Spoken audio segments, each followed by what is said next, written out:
Really? He is throwing her stuff out. Yep. Can you believe this? Look at these people. Look at these people. Look at this.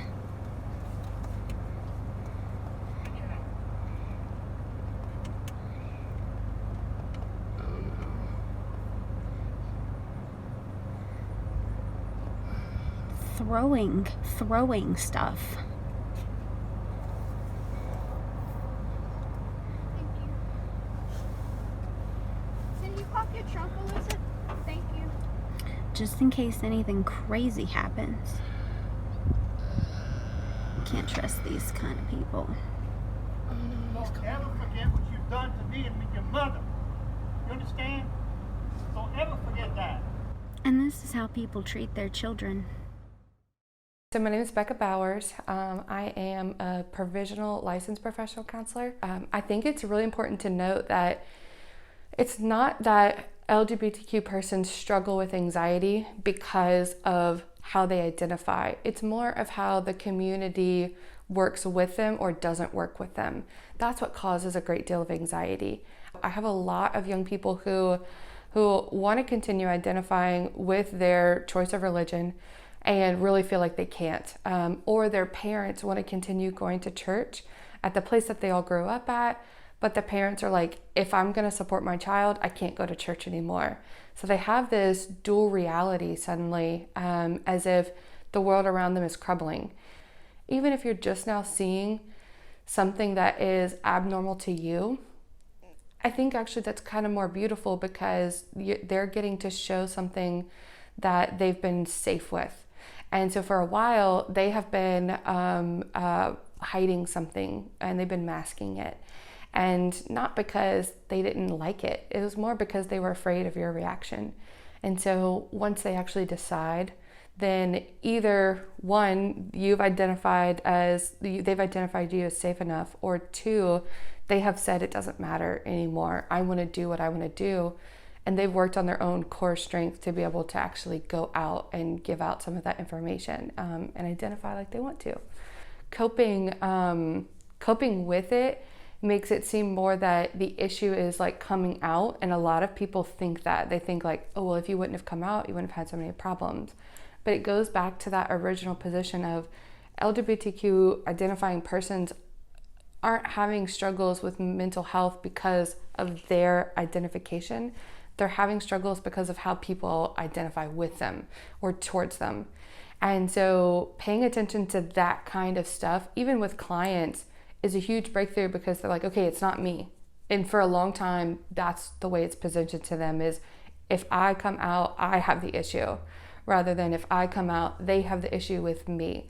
And granted, that's still hard, but it's helpful to have them posit it in a way that is good for them and say like, okay, I'm the pillar here. They're not the pillar. So I'm okay. I don't have to crumble to what they want. My name's Bourliea, and I identify as a male, and I'm also gay. I grew up in a very small town, Cecilia, Louisiana, and I grew up very Catholic. My mom was very Catholic.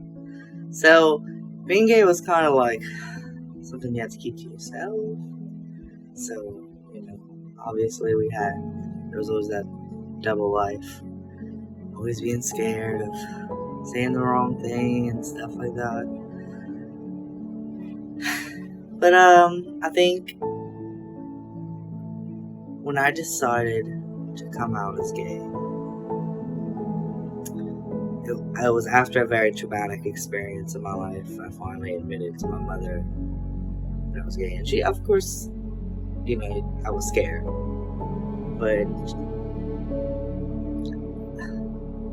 I always had a feeling she already knew.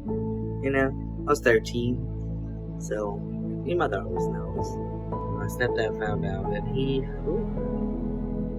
did not have that.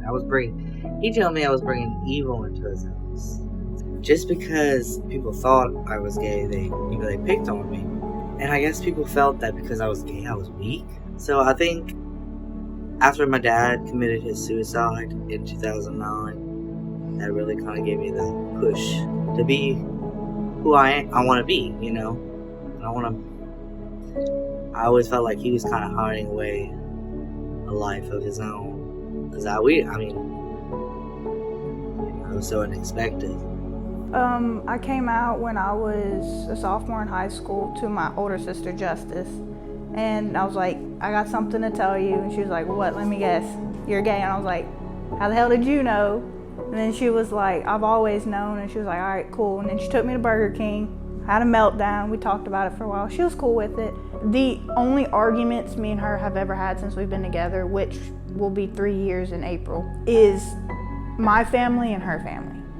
That's been the biggest stressor in our relationship. Only because at the beginning, I felt like she wanted me to change who I was, and that goes against everything I stand for. I'm not gonna change who I am for anybody. But she was like, it's not changing who you are, it's not hiding who you are, it's just tone it down a little bit. And that took a lot out of me. She was raised, it's about public perception, it's what do you look like to the outside world, not who you are on the inside. And to me, it was the opposite. It's who you are on the inside matters more than what everybody else thinks. Seeing my wife in her process, because she didn't come out till she was 23, 24. When we first got together, us getting together was her coming out. And we've only been together for 3 years.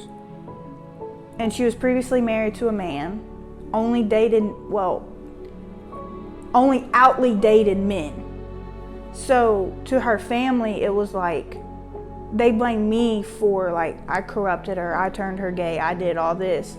But secretly, she's always had those gay feelings towards women. But it wasn't until me that I didn't force her out the closet, but I couldn't date someone who's in the closet because I'm so out. I go to the bars, I go to the Pride, I express myself openly gay, and I can't do that if I'm with someone who's in the closet. So I definitely saw the stress and I can't tell you how many phone calls ended in her crying. And when we got married, her family was like, I'm not going to that, like, I don't respect that, I don't support it. So like, her work family and her friends was her family at the wedding when my whole family showed up to the wedding.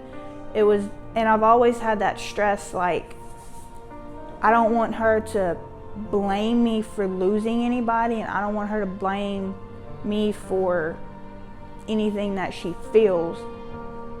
So I just wish her family would be a little bit more accepting like mine. My name is Ashlynn Tate. I am asexual, biromantic, and I've been feeling that way for about 4 years. Since I left my parents' house, they took away my car. They don't want to like accept who I am, so yeah, it's almost like I disowned them. So the first thing I did was buy a new car. Today I went ahead and applied for like a condo, which it's available for rent, and I have a roommate. So that will save me a little bit of money. And today I'm probably gonna go look at furniture. And I've gotten a few things from friends from my Amazon wish list, and just from a GoFundMe, and I was able to get a lot of that stuff through that. Parents, if your kid is questioning and they don't know whether, they're questioning their sexuality or questioning their gender, anything like that, the best thing you can do as a parent is to support them and to just be through with them on their journey. And I mean, you're allowed to give them advice and like give them a path, but your job isn't to try to make them more anxious and try to stray them away from that path.